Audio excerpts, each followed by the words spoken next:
Proiektu handiek talde handiak eskatzen dituzte. Laboralkutzan ondo dakigu helburu garrantzitsuak lortzeko talentua eta pertsona desberdinen alegina batu behar direla eta haiekin elkarlanean jarduten ikasi. Banka kooperatibo gisa beste pertsona batzuen esperientziak entzune ditugu eta proiektu zoragarriak aurrera ateratzeko elkarren ondoan lan egiten dakiten beste erakundeena. Enpresaren, kirolaren edo kulturaren munduan bilatuko ditugu. Gustuko ditugun eta hobeto ezagutu nahi ditugun proiektuak eta profesionalak ezagutuko ditugu. Konta diezagutela zer egiten duten eta nola lortzen duten. Liluratuta nengoen, nolabait ere orgasmo estetikoak nituen hizkuntzarekin, aitonari entzuten nionean zerbait edo Zunbeilara joaten hasi nintzenean euskara ikastera. Eta noski oso ondo dago hori, baina euskarari ezin zaizkio musuak eman, ez? Eta hori da nire pena, ez pixka bat mistikoegia edo izan zela idealistegia nire gaztaroa, komilatean. 25 urteko ibilbide oparoa egin du literaturan. Itzulpenak, teatrolanak, narrazioak, dozenatik gora novela idatzi ditu. Sari asko lortu ditu, askotarikoak eta ez edonolakoak. Azken biak jarraian etorri dira. 2023an lehen aldiz jaso du Espainiako Sari Nazionala eta 5. Euskadi Saria. Euskal literaturak horren bestetan ahaztu dituen eta horren beste behar dituen gaztei zuzendutako lan batekin, zerriarekin. 2 Lizardi sari ere baditu, Agustin Zubikarai, Mikel Zarate, Ala Delta, Donostia Hiria eta beste hainbat. Eta lehiaketak soilik ez, mundua lo dagoen bitartean moduko eleberriekin eta bereziki Eztia eta Ospina Longseller arrakastatsuarekin irakurleak irabazi ditu beretzat eta euskarazko literaturarentzat. Errealismoa abandonatu gabe, Joan moduko novela magikoak egiten jakin du, era guztietako artistekin elkarlanean aritu da, erabili ditu musika, ilustrazioak, bideolanak eta argazkiak liburu eder, harrigarri transmediak egiteko. Ez da errenditu. Bere sentiberatasun artistiko ja aristokratikoari uko egin gabe, profesionaltasunez, artisauaren etika langilearekin tematu da euskal irakurleak behin eta berriz seduzitzen eta konkistatzen, eta behin eta berriz seduzitu eta konkistatu ditu. Bere liburuetan Afrika hurbildu digu, gauaren misterioa konbokatu ditu, ekialdeko lurrinak ekarri ditu, gure artean ezoikoak diren duaiekin, sentiberatasuna, sensualidadea, karisma.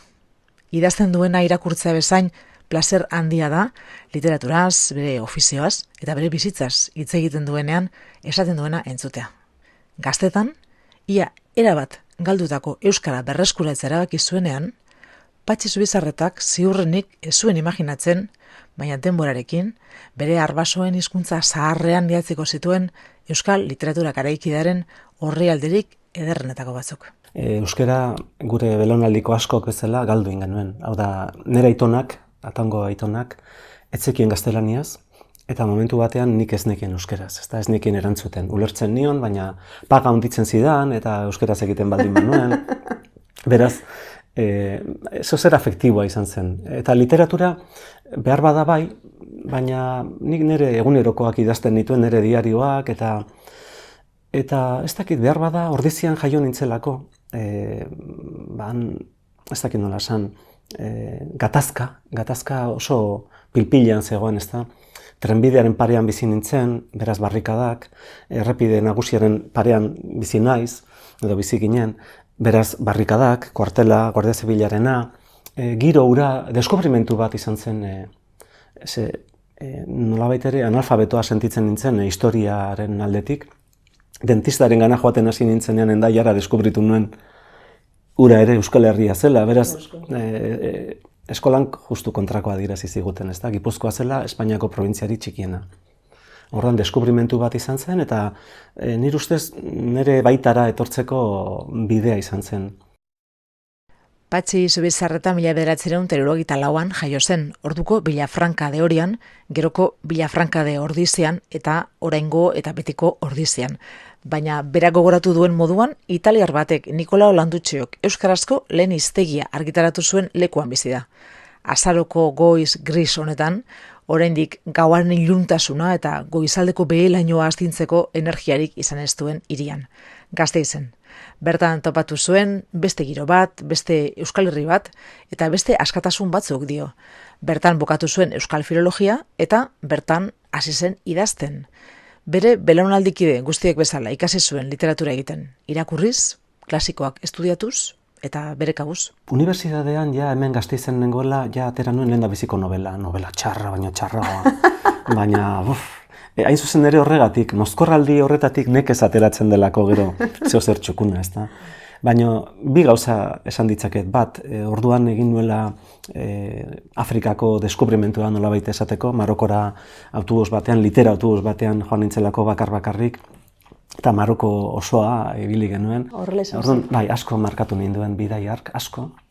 Eta gero, novela txarra zen, erakutsi nahi nuen zenbat nekien, ezta. Eta orduan, zenbat sinonimo, zenbat aitonari entzundakoak, edo ni etxeri irakurritakoak, idazle, iztegi, eta orduan, novela jasanezina zen. Saiatzen naiz lapurtzen oraindik ere. 1989an argitaratutako lan hori ez dugu irakurri eta ez dakigu, bere lehen novela frakasatua izan ote zen benetan, baina lehena izan bazen, ura izan zen azkena. Eztia eta ospina, atlas sentimentala, Joan, 50, Irugutun Iruñatik, mundua lo dagoen bitartean, eleberri ederrak eta sarri memorableak idatzi ditu ordutik. 1958ko uda izeneko batek aldatu zion bizitza. Duela 30 urte, 1983an, lan horrekin Bapore sari irabazi zuen, eta 1.000.000 pesetako sariak animatuta, kanbon ematen zituen klaseak utzi zituen, eta irakasle izatetik idazle izatera pasatu zen. Modu ez guztiz konstientean egin zuen Patxi Zubizarretak idaztetik bizitzeko autu erabakigarria. Ez da damutu eta emaitza oparoa izan da literarioki, baina zintzotasunez onartzen du bidea ez dela erraza izan. Oso momentu txarrak pasatu ditut, oso txarrak. Eta etxean beti esaten didate, oraindik ere, hor daude delegazioko zerrendak, ezta? Eskolara, institutotara itzuntzeko edo hizkuntza eskoletara. Eta ja nire bizitzaren altuera hontan, aukeran nahi nuke jarraitu eta ez dakit jubilatu edo. Baina bai, momentu batzuk oso txarrak. Alberdania itxi zutenean adibidez, Eztia eta ospina hor argitaratuta dago. Zorionez berriro ekin zion, ez da bere, ez dakit, parentesi hura itxi zuen. Baina gaizki, 110arekin, ez dakit, krisi ekonomikoarekin batez ere, bolada onak bizi izan nituen, eta gero planteatzeko moduko momentuak izan ditut. Jornada erdi bat edo halako zerbait. Eta hala ere, eutsi izan diote orain arte. Egia da, eutsi izan dio dela prostituituz, garbi esan da. Lan kaskar asko eginda, lan on asko eginda, baina oso gutxi ordainduta, artikulu bat 35 euro, ken IRPFA, hola. Eta lan batzuk oraindik ere. Eta niretzat penagarria da, 60 urte betetzeko naizen honetan, beketara eta aurkezten ibili beharra, ezta? Hori da niretzat humiliagarria, ezta? Baina, baita ere, ez dakit, apaltasun ikasgai bada eta horrela tokatu zait, eta pozik nago era berean, ezta? Privilegiatua naiz, hala eta guztiz ere. Literaturaren basaherria osatzen duen jendartearen zatere, irakurlearen nazio librearen zatere, privilegio bada, Zubizarreta moduko idazle bat irakurtzea. Beti historia interesgarria kontatzen dituena, profesionala, sentibera, humanoa. Idazle oso irakurria eta oso saritua. Birritan jaso du Zubizarretak Lizardi saria, 1981an lehen aldiz eta 30 urte geroago bigarrenez, sariketaren 40. urte hurrenean. Oe deseginak teatrolanarekin Donostia hiria lortu zuen 2008an eta duela 2 urte Agustin Zubikarai beka eman zioten loak eskutatzen duena novela idazteko. Eta helduentzako liburuekin sari garrantzitsuak lortu baditu, zer esanik ez, haur eta gazteentzako egin dituenekin.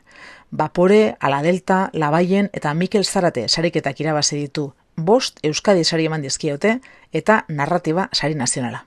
Hala ere, eta zuk esan dezun bezala ematen du sari asko irabazi ditu dela, eta hala da. Baina askoz gehiago dira irabazi ez ditudanak.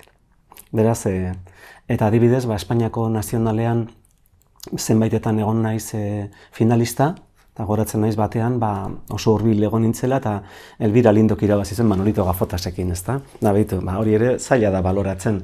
Bai. Ezta, Manolito Gafotas edo Atlas Sentimentala kasu hartan. Epaimaia ere hor dago, sensibilidadeak, karambolak dira askotan. Sariak onak dira argitaletxearentzat, liburuak ezagutarazten laguntzen dutelako, onak dira liburuentzat, erraskatatu egin ditzaketelako hansturatik, eta onak idazlearentzat jakina. Diru sariak eta bekak fundamentalak izan daitezkelako idazten segitzeko. Baina literaturaren balioa epaitzeko orduan erlatibizatu egiten ditu Zubizarretak. Liburuak onak direnean, nekez esan daiteke, hau da honena, gero hau, gero beste hau, zaldi lasterketa batean bezala. Naiz eta, aurten jaso bituen sariekin, bera apur bat horrela sentitu den, zaldi lasterketa batean bezala. Orduan, hori ere erlatibizatu behar da, eta nik uste dut lagundu behar digutela lasaiago biltzen, ezta? Sari hauek desubikatu naute pixka bat, eta batzuetan sentitzen nintzen Gran Nazionalen zaldi lasterketarekin. Ze behin tiroa jo zuten eta zaldiek abiatu ziren, eta jokei batzi joan denen aurretik, denen buruan, eta begiratu zuen, eta hasi zen abantada hartzen eta irabazten, eta ja sutsu sartu zen karreran, eta esan konturatu bertan bera utzi zala, ze zaldiren bat ezen atera garaiz, bertan bera, baina berak uste zuen irabazten ari zela, iritsi zen eta irabazi zuen, baina ez zekien bertan bera geratu zela. Gainera ja bere zaldia ez zegoen berriro lasterketa egiteko, ze jota bukatu zuen, ezta. Hori da nire ustez sariek izan dezaketen arriskua, ezta. Idazleek askotan esaten dituzte maniak, ohiturak, idazteko erritualen bat.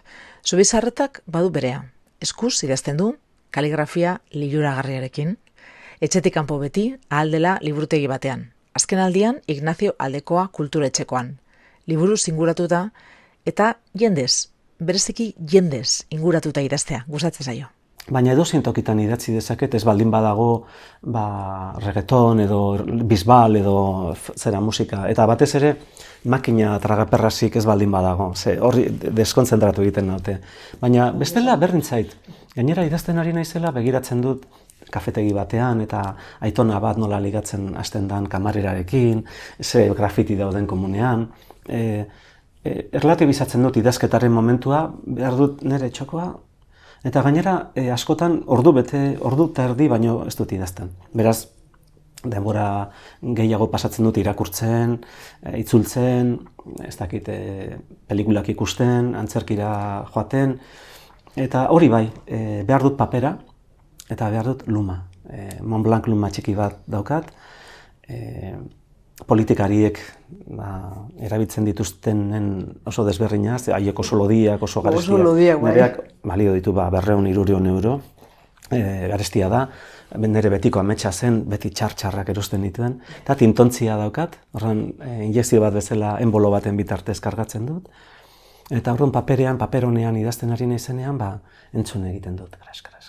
Eta oso gutxi egiten duzu atzera, okerrezpanago, ez duzu, ez? Normalean, gaur idazten dudana horri alde bat, bi aldetatik, bihar zuzenduko dut arkatzez, eta idatziko dut beste horri alde bat.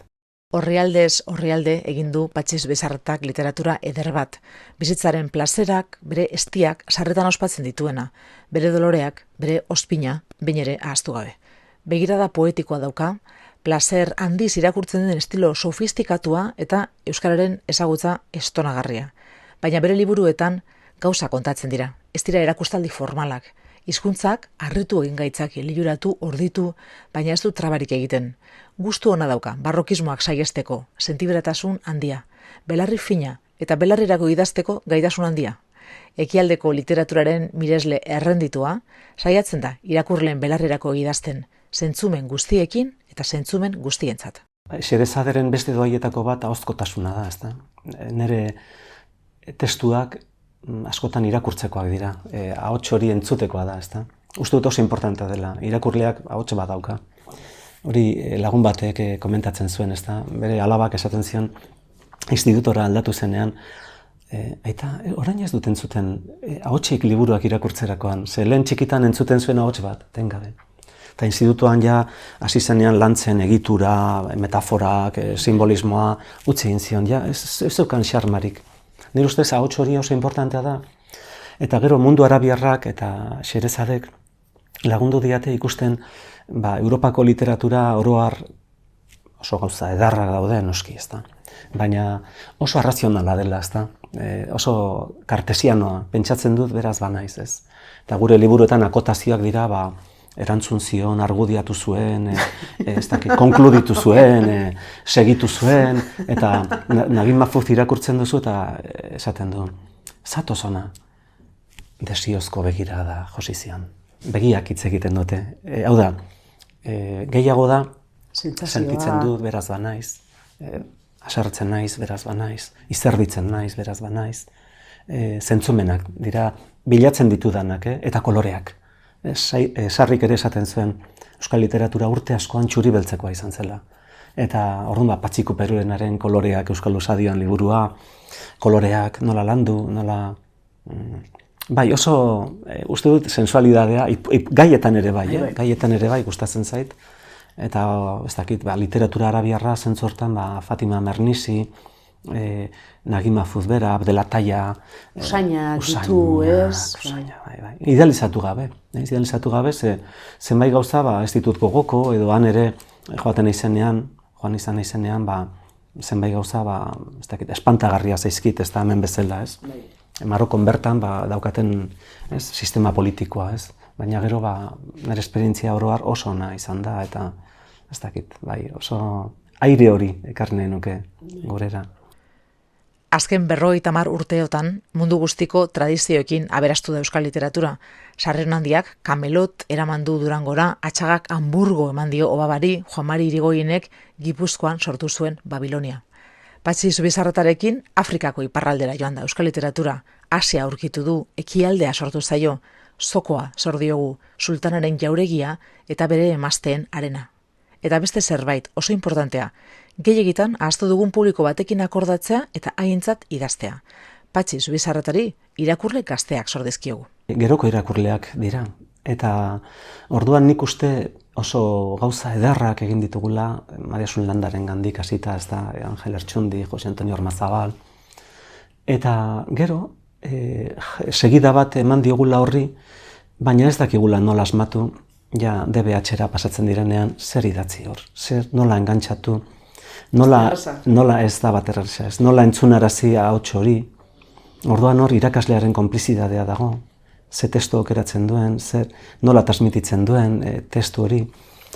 Eta gero ja sistema bera dago nahiko biziatuta, ez da, hau da, haur txikientzako albunak, liburuak oso edarrak dira, papera, ilustrazioak. Ja nerabentzat txuri beltzean jartzen dituzte, gaztentzat ja ez dago marrazkirik.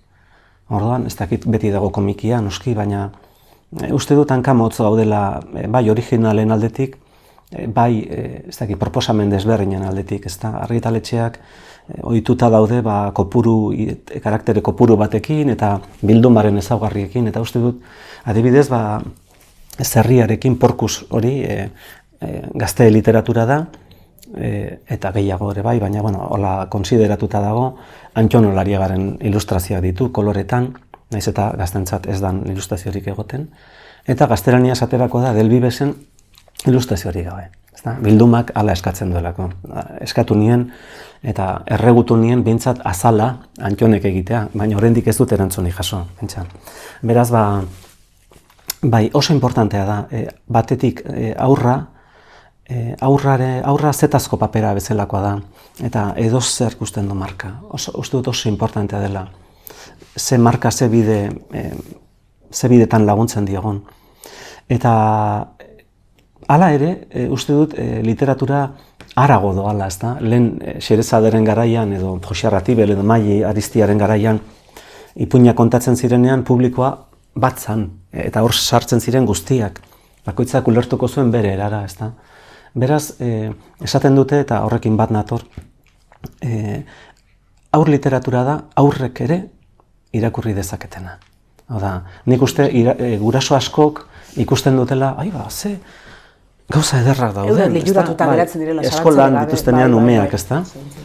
Ez nekien hau, ze antzerki ederrak dauden, gauza txapuzeroak ere bai, erabatekoak, ez da? Walt Disneykeriak izugarriak dira, azukrea, nik uste dut aur literaturatik sartu behar dela azukrea eta gatza. biak neurrian, eta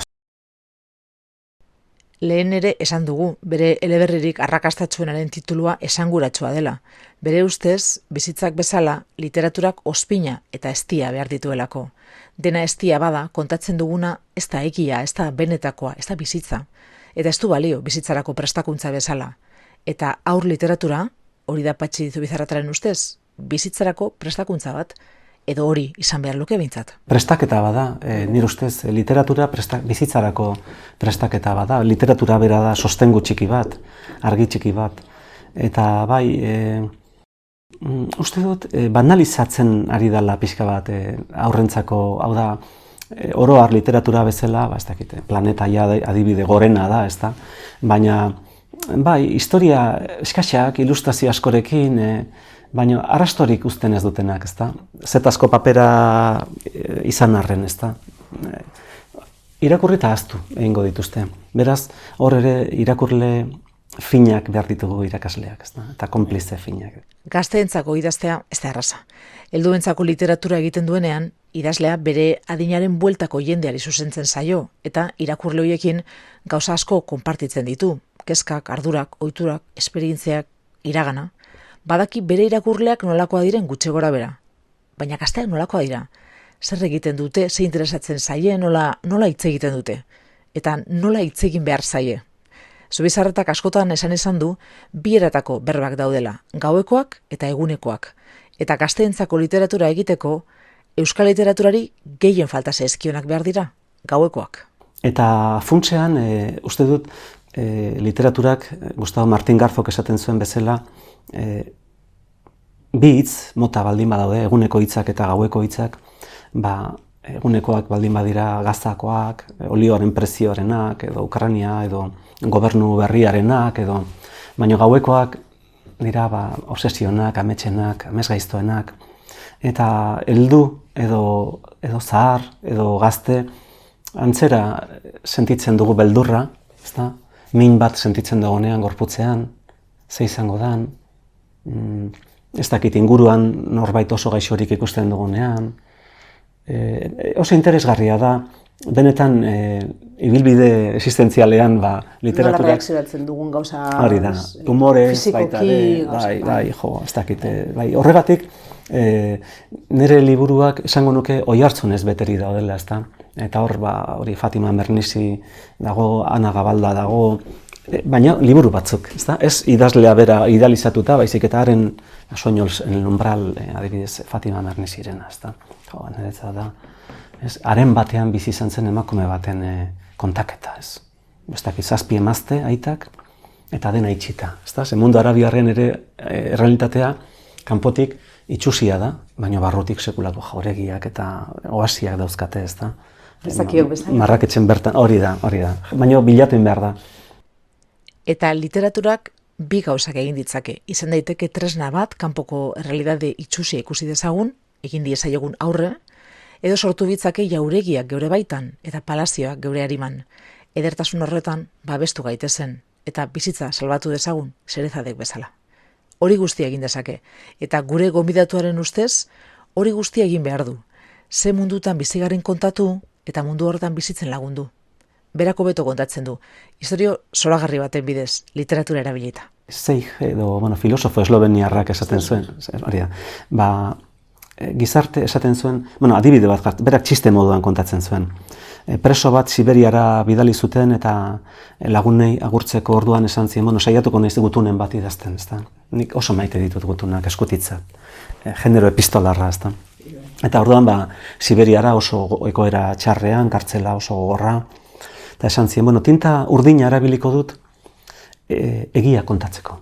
Eta badakit zensuratuta egongo direla gutun guztiak kartzela guztietan bezala, beraz, tinta gorrian baldin badaude gauzak ezin istu ezer. Eta handik puska batera jaso zuten lagunek tinta urdinez gutun bat, eskutitz bat. Eta esaten zien, ez da hain kartzela txarra. Astean behin haragia ematen digute, astean behin arraina ematen digute, pelikula bat ikusten dugu igandetan, zapatu gauetan herriko neskak etortzen dira dantzan egitera. Pena bakarra da tinta gorririk ez izatea. Beraz, Hau da, dena gezurra da, berriro. Baina literaturak behar du pixka bat irauli egoera, ez da, benetan panorama hain da, ez orduan, ez dakigu oso ondo ze tinta mota erabili, ez da. Hain zuzen ere hitzak oso gastatuta daudelako. 2010ean, Joan, Hartzak, Erlojuak eta beste piztia batzuk izeneko eleberria argitaratu zuen Zubizarretak, DVD batekin. Barruan, Josarra Senperenak idatzetako 5 fado, Maili Oien Arten ahotsean eta musika horrek inspiratutako 5 bideo. Tomas Canet argazkilariak nobelaren eszenatokietan, Granadan, Lisboan eta Zuberoan egindako argazkiekin. Nobelari bukaera ematen zion ipuina ere entzun ziteken, Martin Tejeria lokutoraren ahots zirraragarrean. Zubizarreta askotan saiatu da halako gauzak egiten, literatura beste artekin harremanetan jartzen eta beste diziplina askotako artistekin kolaboratzen. Irakurlei beste esperientzia batzuk eskaintzeko, baina ez horregatik bakarrik. Eta gero batez ere izan da oso autu egoista. Ez da, gogoratzen du Durangoko azokatik bueltan Josarra Senperenaren Mandarin Dotore diskoa entzuten etorri nintzela, liluratuta geratu nintzen. Eta kolaboratzeko deituko nion, eta alaxe, zure ondoan piano bat entzutea, dardara hanketatik nola sartzen zaizun, izugarria da, otzikara hori, ez da? Eta horren nik uste dut, eta baita ere bizioa etorri zitzaidala aur literaturatik. Ze hor ezagutu nituen Balena Odriozola, Jokin Michelena, eta komikilariak, osonak. Komikilariak gainera asko zalaiagoak izaten dira idazleak, baina idazleak nahiko zurruna gara, tristea gara. Hor no ondo pasatzen nuen beraiekin.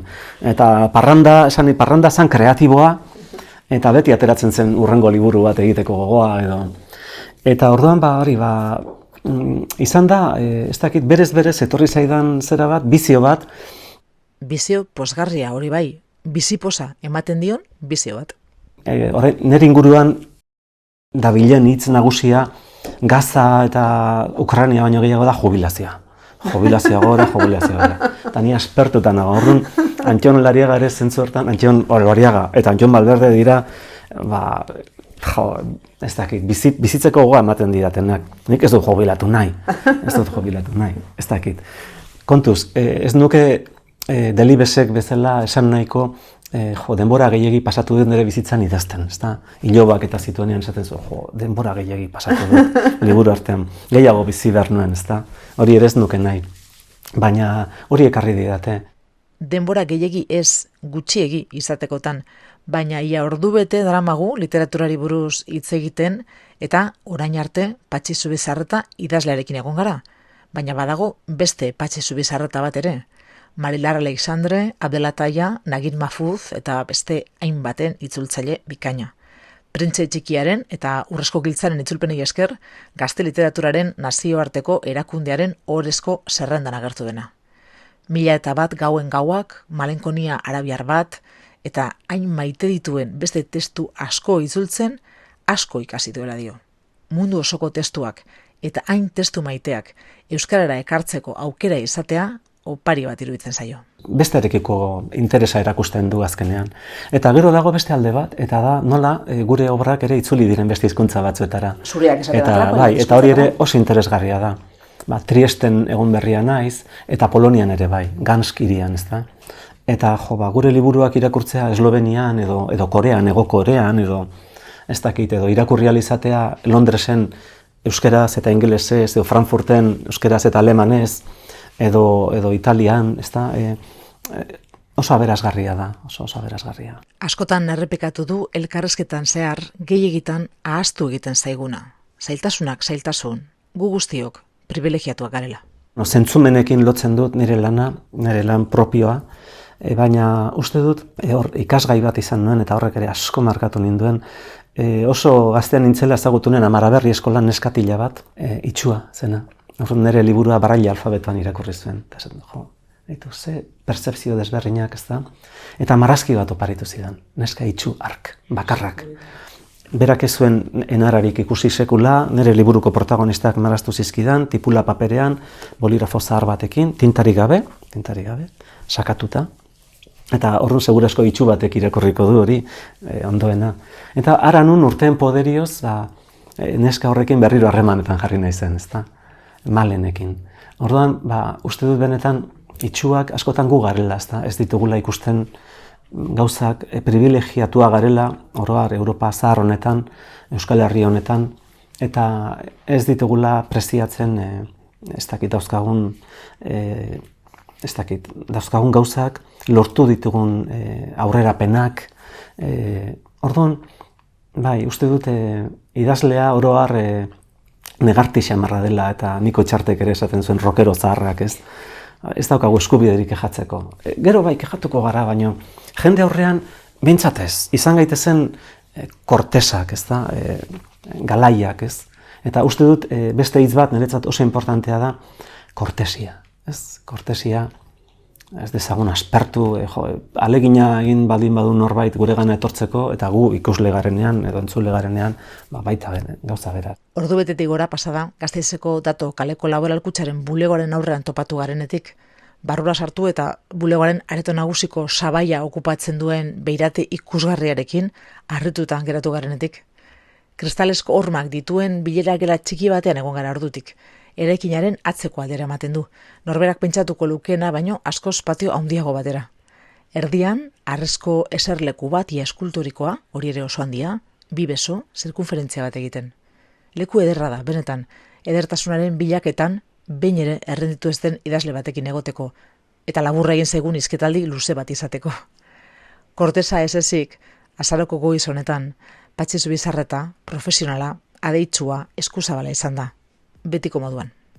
Zintzotasunez erantzun ditu gure galderak, goxotasunez hitz egin digu, anekdota ederra kontatu dizkigu, apur bat ipuinak bailiran, narratzaile trebeek beti daukaten magia ukitu horrekin. Bulegotik atera garenean, zerua zabalduta, kaleak distiratsu, belainorik gabe, apur bat ederragoa iruditu zaigu hiria, eta apur bat amableagoa mundua. Etxerako bidean pentsatu dugu, ze importanteak diren idazle honak, eta ze honak diren liburu honak. Ze gauza handia den ondo hitz egiten digun jendea topatzea, eta ze on handia egiten digun, ze ondo sentitzen garen.